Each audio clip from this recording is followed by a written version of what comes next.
ప్రస్తుతం మనతో పాటు కొంతమంది పార్ట్ టైం సంబంధించినటువంటి ఉస్మానియాలో పనిచేస్తున్నటువంటి పార్ట్ టైం ఎంప్లాయీస్ ఉన్నారు. మాట్లాడించే ప్రయత్నం చేద్దాం. చెప్పండి, రేవంత్ రెడ్డి మీటింగ్కి వచ్చారు, వెళ్ళిపోయారు. మీకు సంబంధించినటువంటి గతం నుంచి కూడా మీరు పెద్ద ఎత్తున నిరసన వ్యక్తం చేస్తూ ఉన్నారు ప్రభుత్వం మీద, మాకు న్యాయం చేయట్లేదని. ముఖ్యమంత్రి రాకతోటి మీకు ఏమైనా న్యాయం జరిగింది అనుకుంటున్నారు మీరు? వాస్తవానికి నేను ఈరోజు ఇక్కడ ఉస్మానియా యూనివర్సిటీలో పనిచేస్తున్నటువంటి పార్ట్ టైం టీచర్స్ అసోసియేషన్కు ఈ తెలంగాణకి నేను జనరల్ సెక్రటరీగా పనిచేస్తున్నాండి. నా పేరు డాక్టర్ జానకి రెడ్డి ఆరుట్ల. నేను నిజాం కాలేజీలో గత 20 సంవత్సరాల నుంచి ఈ పార్ట్ టైం టీచర్గా, పార్ట్ టైం అసిస్టెంట్ ప్రొఫెసర్గా కొనసాగుతున్నా. కానీ ఎన్నో ఆశలు పెట్టుకున్నాం. గత ప్రభుత్వమే 10 సంవత్సరాలు నిరంకుశంగా, నియంతగా, ఎందుకంటే మమ్మల్ని మేధావులు అంటారు, డాక్టరేట్ పట్ట అబ్దుల్ కలాం గారి చేతుల నుంచి తీసుకున్నా. ఎప్పుడు 2005 సంవత్సరంలో ఎల్ఎల్బి కాకతీయ యూనివర్సిటీ నుంచి. నెట్ అని పాస్ కావాలండి, ప్రొఫెసర్గా పనిచేయాలంటే నేషనల్ ఎలిజిబిలిటీ టెస్ట్ నెట్, తర్వాత సెట్, స్టేట్ ఇలాంటివన్నీ పాస్ అయ్యి జేఆర్ఎఫ్లు, ఎస్ఆర్ఎఫ్లు, సిఎస్ఐఆర్లు ఇవన్నీ పాస్ అయితేనే ఈ యూనివర్సిటీలలో మరి చెప్పడానికి అర్హులవుతారండి. ఇది మామూలు డిగ్రీ కాలేజ్ కాదు, ఇది యూనివర్సిటీ. మరి అలాంటి యూనివర్సిటీకి స్వయాన మన తెలంగాణ రాష్ట్ర ముఖ్యమంత్రి గారు శ్రీ అనుముల రేవంత్ రెడ్డి గారు వస్తుంటే మా అందరం ఎంతో ఆశతో ఎదురు చూసినాం. 1000 కోట్లు తెస్తున్నా, నేను జీవో విడుదల చేస్తా, అది బాగానే ఉంది. ఆ జీవో విడుదల చేసిరు, 1000 కోట్లు తెచ్చిరు. ఎవరికి కేటాయించారు? ఆ 1000 కోట్లు ఇన్ఫ్రాస్ట్రక్చర్ డెవలప్మెంట్కి పెడతారా, రీసెర్చ్ అండ్ డెవలప్మెంట్కి పెడతారా, పరిశోధన అభివృద్ధి? మరి ఇక్కడ మన స్వయాన ముఖ్యమంత్రి గారు అంటున్నారు, ఎలాంటి యూనివర్సిటీలు కేంబ్రిడ్జ్, ఆక్స్ఫర్డ్ యూనివర్సిటీలతో పోలుస్తుండు. మరి అలా పోల్చుకొని చెప్తున్న ముఖ్యమంత్రి గారు ఒక ఆలోచన చేయాల్సి ఉండే. మరి ఇక్కడ టీచర్లు ఎవరు? ఆ టీచర్లు బాధలతో ఉన్నారా, సంతోషంతో చెప్తున్నారా? నా పక్క టీచర్ అదే చదివిండు సార్, ఆయన చదివి 3.5 లక్షలు తీసుకుంటుండు ఒక నెలకు. నేనెంత తీసుకుంటున్నా అంటే పార్ట్ టైం టీచర్గా, మమ్మల్ని ఏమంటారు, పార్ట్ టైం టీచర్ అంటారు. నాకు నెలకు 30,000 ఇస్తున్నాడు. నేను అదే చదివినా నా పక్కనున్న ప్రొఫెసర్ గారు, వీసీ గారు, రిజిస్ట్రార్ గారు కూడా అదే చదివారు. నేను పోయి వచ్చిన క్లాస్కే తర్వాత ఆసారిపోతున్నారు. మరి పోతే ఏంటంటే చదువులలో తేడా లేదు, అర్హతలలో అంతకంటే తేడా లేదు. ఆయన చెప్పే క్లాసు, నేను చెప్పిన క్లాసు అదే చాక్ పీసు, అదే బోర్డు. ఏ విధంగా మమ్మల్ని 30,000తో సరిపెడతారో మీరు ముఖ్యమంత్రి గారు, మీరు వచ్చే ముందే ఒక 10 రోజుల ముందు ఇక్కడ మరి నేను యూనివర్సిటీకి వెళ్తున్నా, యూనివర్సిటీలోని ఉన్నత స్థితికి తీసుకుపోతా, ఇక్కడ స్కిల్ఫుల్నెస్, నైపుణ్యతతో కూడిన విద్యాభివృద్ధిని ప్రపంచ పటంలో మన ఇక్కడ ఉన్నటువంటి ఈ తెలంగాణలో ఉస్మానియా గడ్డ నిలబెడతారు అనుకున్నప్పుడు ఒక ప్రతినిధి వర్గాన్ని పిలవాలి కదా. ఇక్కడున్న 10 అసోసియేషన్లు ఒక జాయింట్ యాక్షన్ కమిటీగా ఏర్పడ్డాం. మరి పిలిచి, బాబు మీరు ఏం జరుగుతుంది, మీకు ఇక్కడ ఏం అన్యాయం జరుగుతుందనంటే మా బాధలు, మా గోడు, మా వ్యతలు ఇవన్నీ ముఖ్యమంత్రి గారికి స్వయాన చెప్పుకుందాం కదా. ఆయన ఈ రాష్ట్రానికి రథసారథి, ఆయనకు నమస్కారం పెట్టి చెప్తాం కదా. మరి అది చెప్పకుండానే నేను 1000 కోట్లు జీవో తెచ్చినా, మరి ఆ 1000 కోట్లు ఎవరికి ఇస్తున్నారో మీరు గంప మీద ఏదో గుంపు మీద నీళ్లు చెప్పినట్టు చెప్తారు. విద్యార్థులు మీ కాన్వాయ్కి అడ్డం పడాల్సిన పరిస్థితి వచ్చింది. విద్యార్థులు, అధ్యాపకులు అంటే టీచర్లు 2 వర్గాలు, అడ్మినిస్ట్రేటర్సు, పరిపాలక వర్గం, తర్వాత నాన్ టీచింగ్ 4 వర్గాల ప్రజలను సంతృప్తి చెయ్యాలి. ఎవరు? మన రాష్ట్ర ముఖ్యమంత్రి గారు శ్రీ అనుముల రేవంత్ రెడ్డి గారు. ఆ విధంగా, ఎందుకంటే విద్యాశాఖ అనే పోర్ట్ఫోలియో కూడా మన ముఖ్యమంత్రి గారి దగ్గరనే ఉంది, అది వేరే దగ్గర లేదు. కాబట్టి ఇది కూడా ఆయన భుజస్కంధాల మీద ఉన్న ఒక గురుతరమైన బాధ్యత, ఒక రెస్పాన్సిబిలిటీ. విద్యాశాఖ మంత్రి సపరేట్ ఉంటేనేమో ఆయన దగ్గర పోయి మేము కలుసుకుందాం. మరి ముఖ్యమంత్రి గారిని కలవాలంటే 2 సంవత్సరాలు అయినాక కూడా మేము కలవలేకపోతున్నాం. కాబట్టి ఆ ముఖ్యమంత్రి గారు ఎప్పుడైనా, ఇప్పటికైనా ఇంటెలిజెన్స్తో మేము చాలాసార్లు చెప్పినాం, ఇక్కడ ఉన్నటువంటి టీచర్స్ ఎన్ని రకాల మంది ఉన్నారు, వాళ్ళ బాధలేంది, వాళ్ళ సాధక బాధకాలేంది, మరి వాళ్ళ పరిస్థితులను తెలుసుకొని ఉన్నత విద్యను, ఒక స్కిల్ఫుల్ ఎడ్యుకేషన్, టెక్నాలజీ విద్యను అందించాలంటే వాళ్ళు ఎట్లున్నారంటే మరి ఒక నిలకడలేని జీవితాలు. ఈ మహానగరంలో బతకాలంటే మీకు ఎంత ఉండాలో తెలుసు. అలాంటి ఒక ఉన్నతమైన జీతాలు ఇచ్చే విధంగా పార్ట్ టైం టీచర్స్ను కాంట్రాక్ట్ టీచర్స్గా అప్గ్రేడ్ చేసి మా బాధలు పట్టించుకొని అట్లనే కాంట్రాక్ట్ టీచర్స్ బాధలు పట్టించుకొని పర్మనెంట్ టీచర్స్ బాధలు సభ పెట్టడానికి ముఖ్య ఉద్దేశమే సమస్యలు పరిష్కరించడానికి. మరి సమస్యలు ఎక్కడైనా పరిష్కరించినటువంటి దాఖలాలు ఏమన్నా కనబడ్డా? మాకైతే ఏం కనపడలే. ఏమైనా వచ్చారు 1000 కోట్లు నేను తెస్తున్నా, 1000 కోట్లు జీవో నేను రిలీజ్ చేసిన, 1000 కోట్లు ఉస్మానియా అభివృద్ధికి నేను ఇస్తున్నా. మంచిది సార్, ఇస్తున్నారు కరెక్టే. మా సమస్యలు ఎట్లా? ఆ 1000 కోట్లు దేనికి ఎంత అలకేట్ చేయకపోయినరు మీరే? ఇలా పర్మనెంట్ టీచర్స్కి ఇంత, ఇన్ఫ్రాస్ట్రక్చర్ డెవలప్మెంట్కి ఇంత, ఇప్పుడు పార్ట్ టైం టీచర్స్ గత 35 ఏళ్ళ నుంచి 25 ఏళ్ళ నుంచి అవే చదువులు చదివి చాలా నిరాశ నిస్పృహలతో బతుకులు ఎల్లదీస్తుండ్రు. అంతే, బతుకులు గడుపుతలేరు, ఎల్లదీస్తున్నారు. మరి వీళ్ళ బతుకులు కొంచెం కొడిగట్టిన బతుకులు, వీటిని ఒడ్డుకేద్దాం, వీళ్ళని కాంట్రాక్టర్ అసిస్టెంట్ ప్రొఫెసర్స్గా మరి అప్గ్రేడ్ చేద్దాం అనే వార్త చెప్తే బాగుండు. టీచర్స్ అది సారీ మళ్ళీ వీళ్ళు స్టూడెంట్స్ వీళ్ళంతా ఎదురు చూస్తుండ్రు. ఎందుకు? మన తెలంగాణ మరి సర్వీసు ఏదైతే ఉన్నాయో గ్రూప్ 1, గ్రూప్ 2, గ్రూప్ 3, గ్రూప్ 4 ఈ ఉద్యోగాలు పడాలి వాళ్ళకు, లేదా జూనియర్ లెక్చరర్ పోస్టులు డిగ్రీ కాలేజీలో అసిస్టెంట్ లెక్చరర్ పోస్టులు పడాలి, మరి అవన్నీ పాలిటెక్నిక్ లెక్చరర్ పోస్టులు పడాలి, లేదా స్టాఫ్ సెలక్షన్ కమిషన్, లేదంటే RRB means railway recruitment board పరీక్షలు, మరి ఈ విధంగా BSRB banking service recruitment board ఈ పరీక్షలను వస్తే వాటికి ప్రిపేర్ కావడానికి డాక్టర్ బిఆర్ అంబేద్కర్ గారి సెంట్రల్ లైబ్రరీ ఉంది. దానికి కావాల్సిన మ్యాగజైన్స్, న్యూస్ పేపర్సు ఇవన్నీ తెప్పించవలసిన బాధ్యత, దానికి కావాల్సి ఇంత ఫండ్ అలాకేట్ చేస్తున్నా ఈ 1000 కోట్లలో అని ముఖ్యమంత్రి గారు స్వయాన ఆర్ట్స్ కాలేజీ మరి సాక్షిగా ప్రకటిస్తే ఆయనకు మంచి పేరు వచ్చే అవకాశం ఉంటుందండి. ఇప్పటికైనా మీ ఎలక్ట్రానిక్ మీడియా ద్వారా, మీ ప్రింట్ మీడియా ద్వారా తెలంగాణ ప్రభుత్వానికి, గతంలో ముఖ్యమంత్రి రేవంత్ రెడ్డి ఉస్మానియా యూనివర్సిటీకి వచ్చినప్పుడు నేను మళ్ళీ వస్తా, ప్రతి ఒక్కరితో కూడా మాట్లాడతా, సమస్యలన్నీ కూడా పరిష్కరించడానికి ప్రయత్నం చేస్తా అని చెప్పారు. ఇప్పుడు మాత్రం మేము చెప్పదలుచుకుంది ఒకటే సార్, మీ మీడియా ద్వారా ముఖ్యమంత్రి గారు మీరు అన్నట్టు గత ఆగస్టు 25లో మన ఠాగూర్ ఆడిటోరియానికి వచ్చినప్పుడు ఈ మాటే అన్నారు, మీరు చెప్పినట్టే. నేను వస్తా డిసెంబర్లో, ఎవ్వరి ఇబ్బంది లేకుండా, ఏ పోలీస్, ఏ సెక్యూరిటీ, ఏ భద్రత లేకుండా వస్తా, మీతో మాట్లాడతా, మీ సమస్యలు పరిష్కరిస్తా, యూనివర్సిటీని ప్రపంచంలో ఉన్న యూనివర్సిటీల స్థాయిలో నిలబడతా అని అన్నారు. అది అన్నారు, మాటలల్లో అన్నారు, కానీ చేతలలో లేదు. అంటే మీరు ఎందుకు అడగలేకపోయారు? ముఖ్యమంత్రి అడుగుదామంటే మమ్మల్ని కలవనిచ్చి రాండి సెక్యూరిటీ, మేము రాగానే కలుస్తామంటే ఆగండి అండి. మమ్మల్ని రిప్రజెంటేషన్ పట్టుకొని ముందు వరుసలో నిలబెట్టారు. కూర్చోండి, మీతోని రిప్రజెంటేషన్స్ స్వయాన గౌరవ ముఖ్యమంత్రి గారికి ఇప్పిస్తామన్నారు. ఇక ఆయన మాట్లాడినాక ఇప్పించుడు జరుగుద్దా? ఆయనే చీఫ్ గెస్ట్ కదా, అది అయ్యే పనేనా? ఏదన్నా ఉంటే ముందు మాకు అవన్నీ ఇప్పించుకున్న తర్వాత ఆయన మాట్లాడితే, ఇట్లా నాకు రిప్రజెంటేషన్స్ వచ్చినాయి ఈ సమస్యల మీద, ఈ సమస్యలలో గివి నేను తీరుస్తా, గివి మళ్ళీ నేను మేధావులతో పరిశీలించి ఏవి తీర్చాలనో ఏవి తీర్చొద్దో అనే అంశం మీద నాకు ఒక అవగాహన వచ్చినాక చెప్తా అని అనాల్సిన ఆ ముఖ్యమంత్రి గారు ఆ విషయాలను ఏది చెప్పలేదు. మళ్ళీ ఇంతకుముందు ఎట్లున్నో 25-35 ఏళ్ళ నుంచి ఇప్పుడు కూడా అదే పరిస్థితి ఉన్నది. ఇప్పటికైనా మీ మీడియా ద్వారా నుంచి చేస్తూ ఉన్నారు మీరు? నేను 2006 నుంచి చేస్తున్నాండి. ఇప్పటికి 19 సంవత్సరాలు పూర్తయింది. ఏది ఇక్కడ 19 ఏళ్ళు వేరే శాఖలో ఎక్కడైనా పనిచేస్తే శాలరీ ఇంకా పెద్ద ఎత్తున పెరిగే అవకాశం ఉంటాయి, కానీ మీరు ఇప్పటికి కూడా 30,000 అంటూ ఉన్నారు. కరెక్ట్, మీరు అడిగిన క్వశ్చన్ కరెక్టే అడిగారు. కానీ నేను చదువుకున్న చదువు దేనికి పనికి రాదు. ఒక మేధావిగా డాక్టరేట్ పట్టా అనేది మీకు తెలియంది కాదు. పిహెచ్డి పరిశోధన చేసిన, అది కూడా పొలిటికల్ సైన్స్లో, మళ్ళీ దాని పక్కకు లా చేసుకున్న ఎల్ఎల్బి కాకతీయ యూనివర్సిటీలో. ఈ రెండు కూడా ఏంటంటే సమాజానికి మేము వచ్చిన సమస్యలకు పరిష్కారం చూపడానికే పనికొస్తాయి. మరి సమాజం ఎదుర్కొంటున్న సమస్యలకు ఎవరు పరిష్కార మార్గాలు చూపిస్తారంటే, ఒక మనిషికి జబ్బు చేస్తే వైద్యుడు చేస్తాడు, కానీ ఒక సమాజానికే జబ్బు చేసినప్పుడు దాన్ని పరిష్కరించే బాధ్యత ఎవరి మీద ఉంటుందంటే ఇంటలెక్చువల్స్ అయిన మేధావి వర్గం మీద ఉంటుంది. ఆ మేధావులు ఏం చదువుతారంటే పిహెచ్డీలు, ఎల్ఎల్బీలు, ఇట్లా అనేక రకాల ఉన్నత చదువులు చదువుతారండి, ఎంపీలు, మీకు తెలుసు.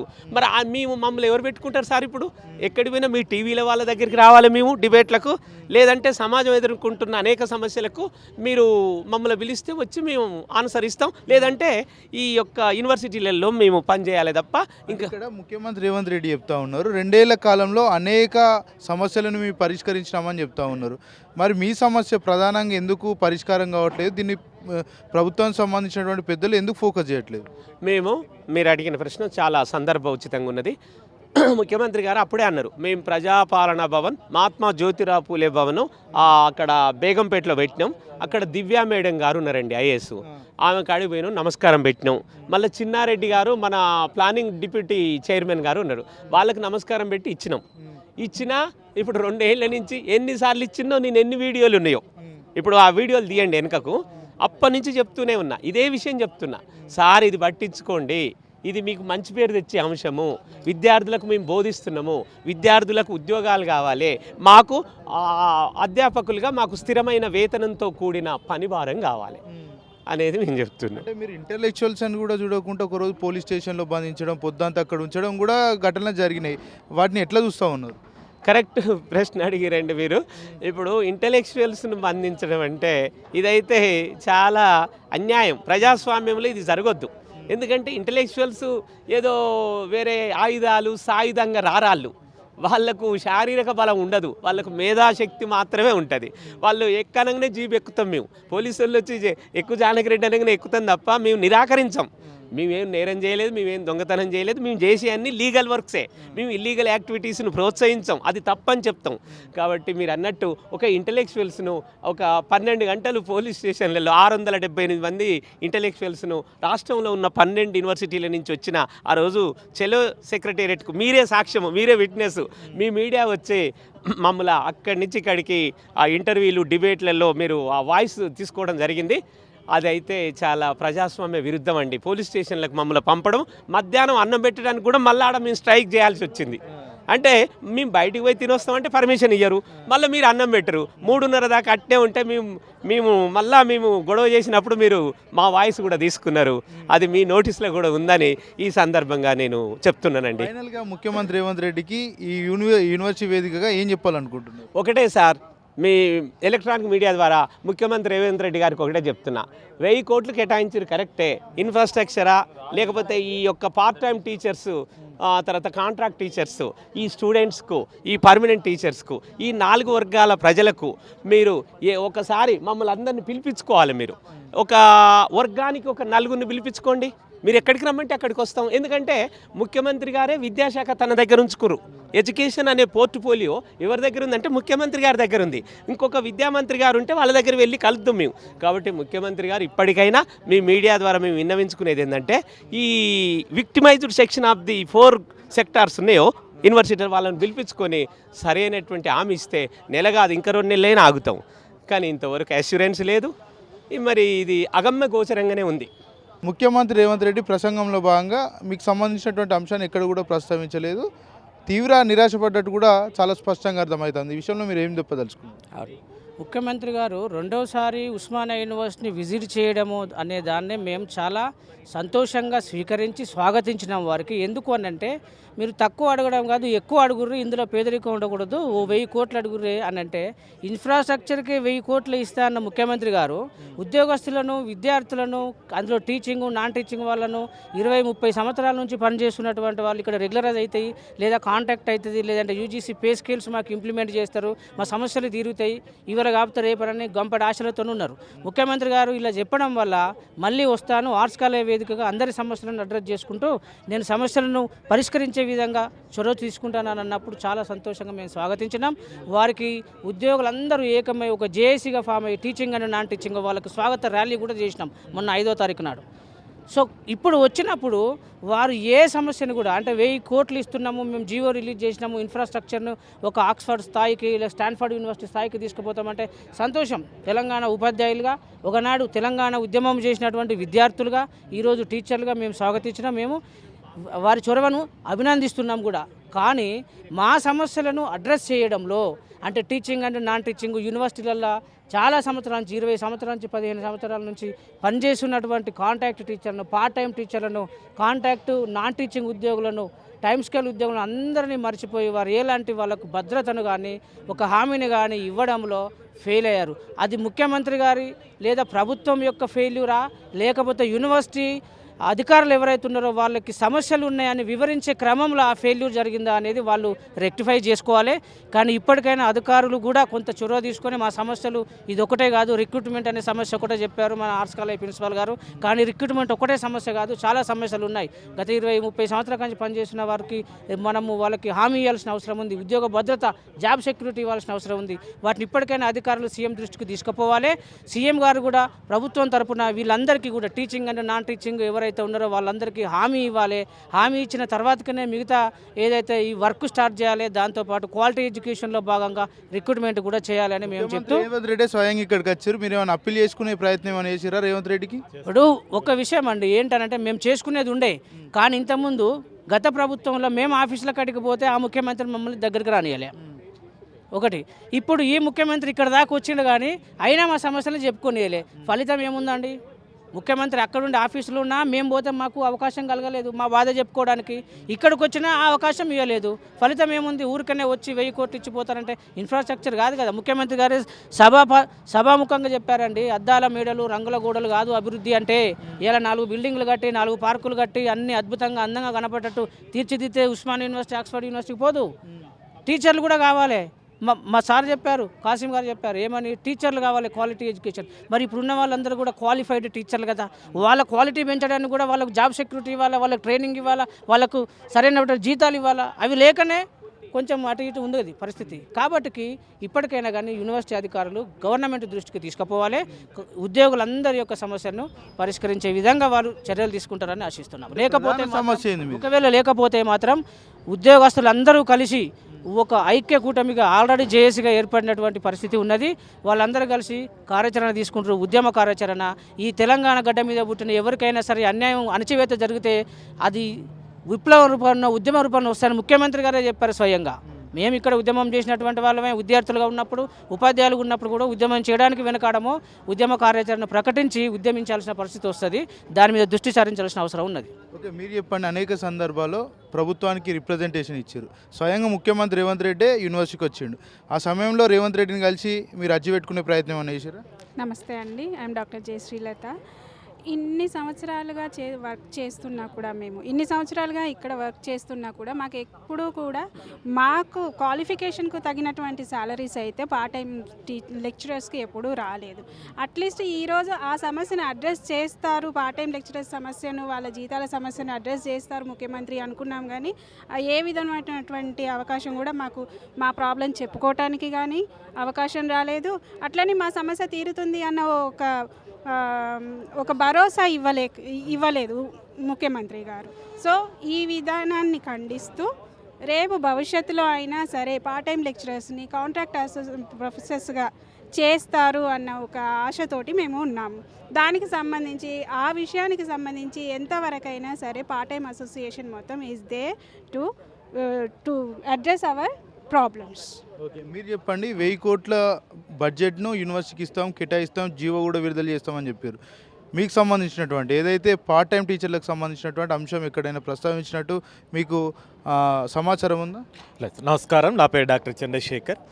ముఖ్యమంత్రి గారు తను చేసిన 45 నిమిషాల ప్రసంగంలో సారే 2 విషయాలు చాలా స్పష్టంగా మాట్లాడారు. ఒకటి, మనిషి పేదరికంగా ఉండొచ్చు కానీ వెనకబాటుతనంగా ఉండొద్దు.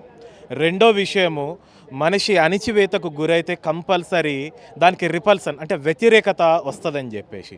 సో మొదటి పాయింట్ కానీ తీసుకుంటే ముఖ్యమంత్రి గారు మాట్లాడిన దాని ప్రకారము పేదరికంగా వెనుక ఉండొచ్చు కానీ ఏమంటారు, నాలెడ్జ్ పరంగా వెనుక ఉండొద్దు. మరి దాని నాలెడ్జ్ పరంగా వెనుక ఉండొద్దు అంటే దానికి ప్రధానమైన కారణము విద్య.